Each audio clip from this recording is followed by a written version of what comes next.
Jashwin, take G. G. Veda, take one.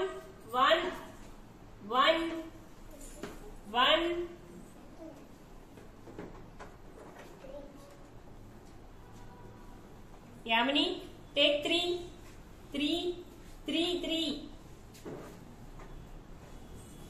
Jashwin, take A.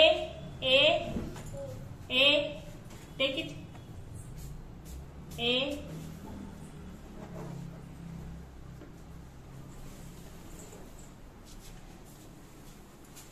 Geetana, take 7.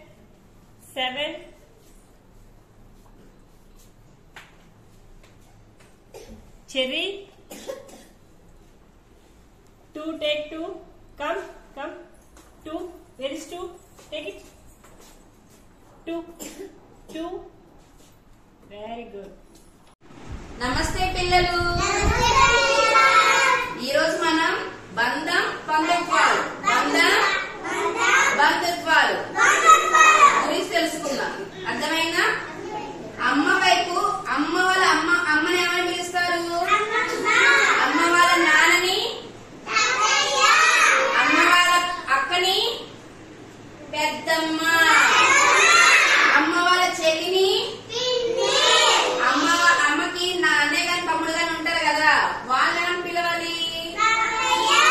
అలాగే నాన్న వైపు నాన్న వాళ్ళ నాన్నని, నాన్న వాళ్ళ అమ్మని నాన్నమ్మ, నాన్న వాళ్ళ అన్నయ్యని పెద్ద నాన్న, నాన్న వాళ్ళ తమ్ముణ్ణి చిన్నాన్న, నాన్నకి అక్క గాని చెల్లి గాని ఉంటే ఏమని పిలవాలి? అక్క. అర్థమైందా? మనకి ఎప్పుడు బంధం అనేది ఉండదు. అర్థమైందా?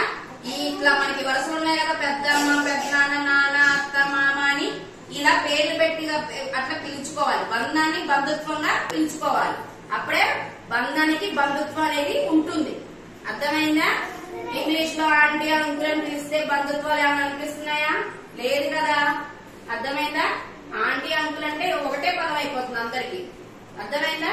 ఇలాగే మన ఇంట్లో ఉన్న పిన్ని, బాబాయ్, అమ్మ వాళ్ళ అందరినీ, చుట్టాలందరినీ పేరు పెట్టి పిలవకుండా ఇలా పిన్ని, మామయ్య, బాబాయ్, అర్థమైందా? అత్త, పెద్దనాన్న, నానమ్మ, నాన్న, చిన్న నాన్న అని చెప్పి పిలుచుకోవాలన్నమాట.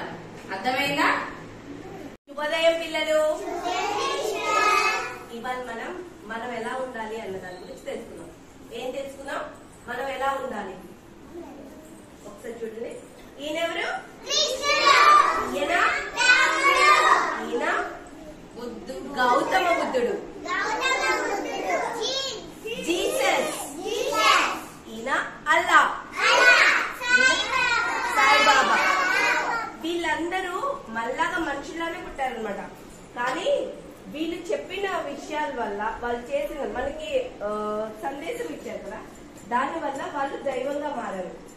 శ్రీకృష్ణుడు ఉన్నారు, ఆయన ధర్మం కోసం యుద్ధం చేయాలి అని చెప్పారనమాట. ధర్మాన్ని నిలబెట్టడానికి యుద్ధానికి వచ్చినా సరే మనం చేయాలన్నమాట. రాముడు ధర్మం కోసం నిలబడాలి, ఇచ్చిన మాటని తప్పకూడదు చెప్పారు. రాముడు ఏం చెప్పారు? ఇచ్చిన మాట కోసం నిలబడాలి. తర్వాత గౌతమ బుద్ధుడు అహింస పరమో ధర్మ, హింస చేయకూడదు. ఏ వేటిని, జంతువుల్ని, కొంతమంది పిల్లలు ఉంటారు పక్కన వాళ్ళని గిల్లడం, గిచ్చడం అలాంటివి చేస్తారు, అలాంటివి చేయకూడదు. జీసస్ ఎదుటి వ్యక్తి కోసం మనం బాధపడ్డా పర్వాలేదు, వేరే వాళ్ళు బాధల్లో ఉంటే మనం చూస్తూ ఊరుకోకూడదు అని చెప్పారు. అలా ఆయన కూడా మనతో పాటు ఉన్న వాళ్ళు కొంతమంది తక్కువగా ఉంటారు, అంటే వాళ్ళకి ఫుడ్ లేకుండా అలా ఉంటారు. వాళ్ళకి మనకున్న దాంట్లో కొంత భాగాన్ని వాళ్ళకి ఇవ్వాలి అని చెప్పారనమాట. అల్లా చెప్పారు.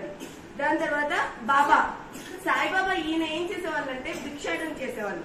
ఆయనకు వచ్చిన దాంట్లో, భిక్ష చేయగా వచ్చిన దాంట్లో కొంత ఆయనతో పాటు ఉన్న మనుషులకి, దాని తర్వాత జంతువులకి, పక్షులకి, ఆయనకు వచ్చిన దాంట్లోనే ఆయన ఏం చేసేవాళ్ళు, భిక్ష చేసినా సరే ఆయనకు వచ్చిన దాంట్లోనే అందరికి పెట్టేవాళ్ళు అనమాట.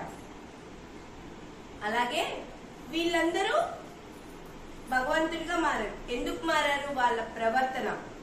వాళ్ళు యువతల వాళ్ళకి వాళ్ళకున్న దాంట్లోనే ఉన్న దాంట్లో వేరే వాళ్ళకి పెట్టడం. తర్వాత మనం గుడికి వెళ్తాం కదా, గుడికి వెళ్ళినప్పుడు ఏం కోరుకుంటాము? నాకు ఏమన్నా ఇవి నాకు తీర్చు, అది తీర్చు అని కోరుకుంటాం కదా. మనం గుడికి వెళ్ళినప్పుడు కోరికలు కాదనమాట కోరుకోవాల్సింది. మనం భగవంతుని ఏం అడగాలంటే, భగవంతుడా నీకులాగా అవ్వడానికి మాకు సహాయంగా ఉండు, అంటే నీలాగా మంచి పనులు చేయడానికి మాతో పాటు ఉండి మేము కూడా నీలాగా మంచి పనులు చేసేలాగా సహాయం చెయ్యి అన్నాడు. ఏమని అడగాలి భగవంతుని? భగవంతుని నీకులాగా అంటే భగవంతుడిలాగా మంచి పనులు చేసేలాగా చేసేటప్పుడు మాకు తోడుగా ఉండు అని భగవంతుని కోరుకోవాలి.